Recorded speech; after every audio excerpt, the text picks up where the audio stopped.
Greetings, everybody! Welcome once more to the Dracovin Empire! Are you ready to dive back into Golarion once more for a kind of video I've done before, but slightly different? I hope you're ready for this one. We're doing something a little different today, because I'm going to be talking about a region, but it's also a region we don't know about. Yes, we're heading back to Golarion, the Pathfinder world, to talk about South Garund today, which is a interesting topic to talk about. We're going to get into it, but I hope you're ready. I'm your host and guide, Dracovin. Hello, everybody. Greetings. Please remember to give me a little bit of a tip by making sure you are subscribed over on the channel and do all the various YouTube algorithm things over there. We'll discuss things in the comments below at the end of the video. All right, ready to head to Golarion and learn some things and discuss some things? Cool. Grab my hand. Portal's open. Let's get going. Rock and roll. Whoosh. We've once again arrived in Golarion, South Garund. We've kind of visited here before, but we also haven't. Now, I do normally start with talking about books that you can use to reference things. In this case, kind of can say there's some books. Really, these are some books I referenced for today's topic, but they're kind of recommended, but not. Basically, I'm going to go over everything that's in the books, so you feel free to use them if you want to. They have topics based on it, but it's really, there isn't a lot there on this. We'll get into all this, but Inner Sea World Guide, hey, it's the first edition book. It talks a little about Long Expanse, talks about the South. Guns and Gears introduces us to the nation that sparked this video, and then Travel Guide has some. So Guns and Gears is important here, because we have to turn to Eihlona. Eihlona is a nation mentioned in Guns and Gears, and it was the reason I started this video. I originally was going to use Eihlona as the topic for today, before I learned there was even less than I thought talking about it. I kind of usually do a little bit of research when I'm choosing topics, but this one was kind of interesting. Because here, I'm going to go over all the information we know in Eihlona from its sources within Guns and Gears. It's in South Garund. It's known for having a lot of debris from one of the flying cities of the Shori Empire. And because of this debris, they have this tradition of fusing magic and technology, fostering inventors, creating automations. And basically have gotten to a technology that's getting close to where the Jiska Imperium's Artificer Conclave was at a time before their fall. Also, it's a destination for some automaton immigrants, because it's a welcoming, respectful place of it, because they're developing this technology. That's it. That's all we know about them. This is an incredibly fascinating country to talk about. And you know where it's talked about? Guns and Gears. That's it. South Garund is horrifically unknown. Half the continent is unknown. So yeah, that's why we came into the video today. Because I want to talk about these places, and I feel like none of them can take their own video. I've talked about the couple of nations that have had their own videos, but like everywhere else we know about in South Garund really can't carry their own video. Eihlona really can't. I can talk about that entire segment there, which is interesting. I could dive into discussing the Shori Empire, Jiska Imperium, but I have videos you can go check out talking about them. That's why this video is kind of a little different too, because we're revealing information, but I'm also like discussing that information the entire time. Normally I do that at the end. Anyway, so I do have to preference, there are a few places we know enough about, a little about. I did do 3 videos before, and those are about, which the symbol's for, Halamog, Droon, and Mercith. Halamog we know a lot about because there's an entire like book that details one of their cities. We have a general idea of their borders in the Expanse. We know a good chunk about Halamog because of that. It's the only nation we can kind of draw its borders on the map. The only one. All the others exist there. Even the other 2 that I've done videos for, Droon and Mercith. You know why I was able to do videos on them? They're the center of culture of an ancestry. Droon is a major nation for Uruxi. Mercith for Amarants. Yeah, that's the only reason we know a lot about them, from their ancestries. And a couple other sources that deal with that. But other than that, because these are deeply nations that are deeply intrinsically related to these ancestries that we know about them. The rest of the nations, we just either don't know or we have names for. A book like The Manga Expanse giving the entire... The Manga Expanse book was great because there's a lot of small city-states and kind of like interesting nations, not in our traditional sense, within the Expanse. So you need a book like that to describe it. And you have books describing the northern coast of Garund, the eastern coast of Garund, possible lands. But the south, sure, maybe its own book rather than like a TNZ guide, because TNZ, a lot of the nations are a lot more united.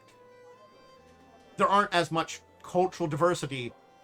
There is, but isn't. Like, the nations are more nations, they're more well-developed nations, but they have cultural development within diversity within those nations, rather than these are just places that are culturally diverse. So it's a confusing mess. Anyway, let's talk about the rest of the nations of the South we know about. And I will go over all the information we know about this. This map here is more... it's a little bit more fan-made, but it does have a good shape of what we know Southern Garund looks like there. So basically, like the halfway point right above where it says Garund there, from there below, we don't have good knowledge of the place. What are some locations that are there? Chakswin. It's a colony from Vudra that's known about, but is beyond the better Inner Sea region. So, from a nation over in Kazmarun, they have a small colony that's kind of a little independent, but still connected to Vudra. Chokson. That's all we know about it. Darokani. It's a coastal nation. What coast? I don't know. But they worship Azadas and the Imperial Lords. It's a beautiful land. It's got crystal towers built with celestial aid. They trade crystals throughout Garund to the Ankaros sweep trade route. A lot of Imperiums descended from Azada are in that area and travel there because they're connected to these, basically, their ancestors.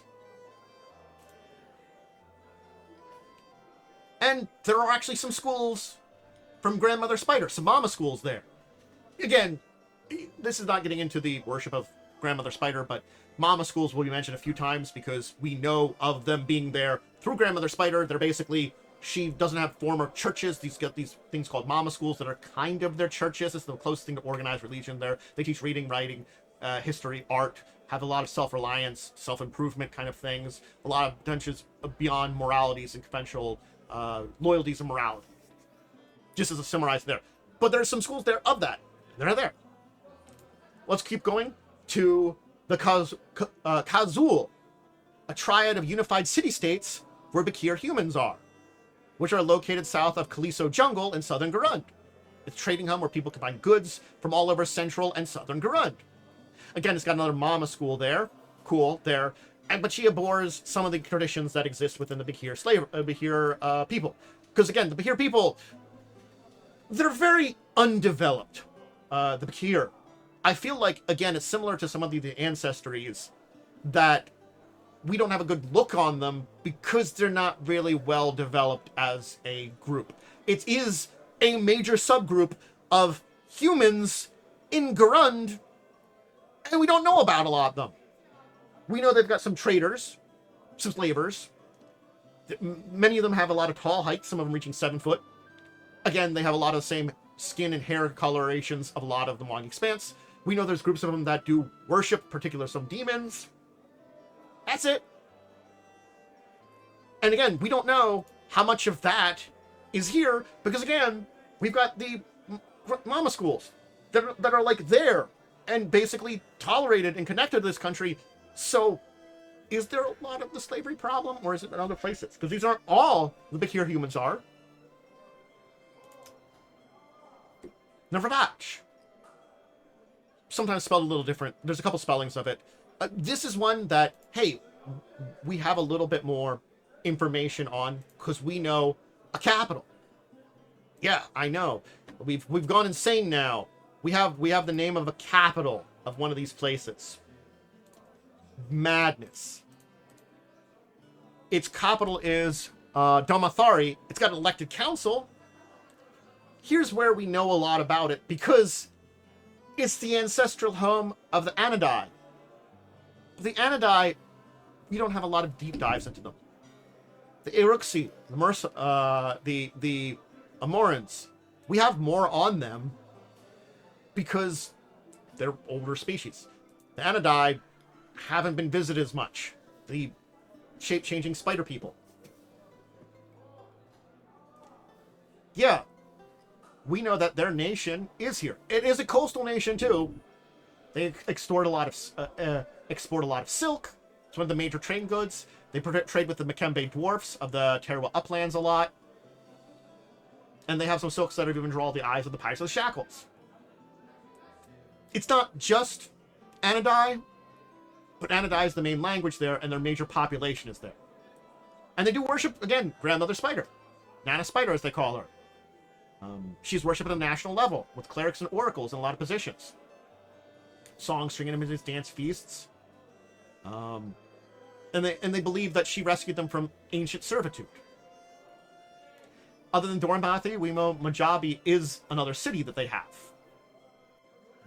Dormathi is the capital. It's got an elected council, locations of an empty throne, and honorary seat reserved for Grandmother Spider.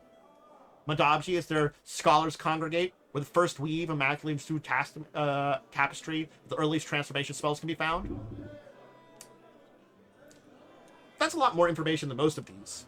But again, I probably could have maybe pulled off an own video from Vatsha, but it's like a little less than the other two ancestry regions. And because it's the home of the largest population of Anadai, and it's a traditional nation, it might not be all of them. We don't know for sure, though. We don't know. And the last place that we know about by name is a colony of Kelish, the other country in Kazmaron. Tirakawan. It's on the coast. Cool, great. It's a small colony, recently established by the Kelishite Empire of Kazmaron. We don't even know a lot about the Kelishites or Vudra to that degree. There's a lot we're missing from a lot of nations and places in the world. But yes, the establishment of this colony has caused tensions to arise between the Empire and Halamog, which they've been trying to fix with some friendly trade between Halamog and Tirakan, and exports dyes out of its region. And about 300 years ago, Halamog went to war with Quadria over here in the Tirakanan War, and the relations took generations to fix. And now they're good trading partners. Quadria being one of the nations of the Empire, the Kelishite Empire. But yeah, what do we know about the colony more? I mean, the two colonies, it comes back to, we know enough about the Kelishite Empire. We know enough about Fudra, but we don't know a lot about either of them. I've done some videos on some of them for some basic information that we've done. You can go see my videos. We know enough about them, but I've kind of like instilled that for both of these, I would do more videos on them if we had more. And there's some of the problem that we have there. There is so much unknown. There's a lot unknown. I think that's the thing is, like, I look at all these nations, I look at Southern Garund, and there's just this big question mark there.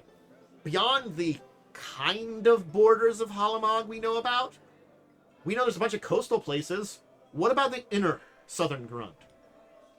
Are there other city-states? Are there nations? Other places? Where are these nations located? There isn't a decent map.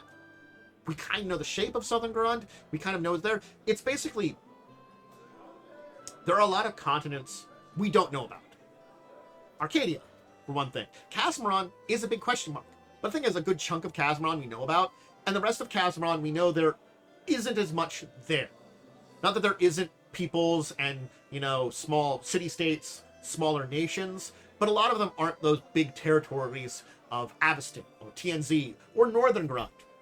The Mong Expanse, we've seen the kind of place it is. So a a book about the areas of Casmeron that aren't Kelishite and Vudra would probably be good. A book just about Vudra, a book just about Kelishite, I think would be, you know, Empire would probably be good. A book about Southern Garund, a book about Arcadia. I want these nation books. Paizo, please, give us some nation books. It's cool that you visit a lot of places. These are some places I would love to learn about. Like we talked about TNZ. We dove into TNZ. We learned all about it. And I hope, like, maybe this has interested you. Maybe you want to use some of these places in some of your games. I hope that's maybe where we're going with this. That's kind of where I am with this entire video. It's been a weird video to do, I think, as mine go, because there's nothing there. These are like 1 minute to 5 minute videos if I did them all on their own. I could have extended them out with the intros and the outros and all that stuff, but there's just so little about these places. It's cool we know about them, and there's some interesting ideas for these, but it's the kind of same way that there's so many fascinating and grand nations that Pathfinder and Paizo have developed. Can we expand these out? Can we know about them? Can we know about their capitals? Can we learn about these fascinating places that are so interesting? It's sort of combining, like, you know, when we talk about Eihlona, it's an entirely different place technologically than some place like Alkenstar, but Alkenstar has this entire... They're two sources of, like, interesting different types of technology. Alkenstar bringing us gunpowder, guns, and steam power, while Eihlona bringing us this interesting mix of magic and technology, giving us, you know, automations and automatons. Other places where you might have more clockwork-related things. Places where you have Numeria, where ancient technologies are coming out of, or, well, technically not ancient technologies, alien technologies are coming out of. There's these fascinating aspects that make Pathfinder's world so much fascinating. I love exploring these places, and I would love to explore Southern Garund more and come back here and be like, hey, we're going to do a new video on this thing. And go check out the old video before. But this one's a real video about this place that we've learned all about more deeply. And maybe there's plenty of places that, hey, maybe there's some reason to revisit them, but I really need a good revisit. This is a place where I'm like, I would revisit these places. But anyway, I think I've rambled on in a weird way enough, and I hope this was an enjoyable video. I don't know. Let me know what you think, other than what you think of all these places in the comments below. What you think of a video like this, where I kind of discuss some things a little bit too. I think there's some topics that I have that are a little bit more discussy, and I want to know how people think about them. They still will be informative, sure, but I want to know how much you want, like, a little bit more of, like, this interesting analysis, discussion kind of idea about things, where we kind of talk about these things, and I'm like, these are interesting, you know, why can't we explore them more? Why can't we develop more of these places that have these little bits of aspects of them, you know? An entire people we know exists that we have no knowledge about them, really. A reason we're kind of connecting with a type of outsider, Celestial. Fascinating. Anyway, check out all the rest of my stuff. Go check out some more videos over on YouTube if you can. If you want to join me live, join me on Twitch. Hey, those are two great places to see me. Check out live plays like Fall of Avonswell. Check out my talk show discussing tabletop. Those are great things to see. Make sure to check out my social media. Linked below. Discord's the best one. Thank you for all your support. Thank you for enjoying the video. And again, let me know what you think of these places and what you think of this video in the comments below. And until the next time, we dive into Pathfinder, Golarion, something else tabletop thing. I bid all of you out there a deep and wonderful farewell.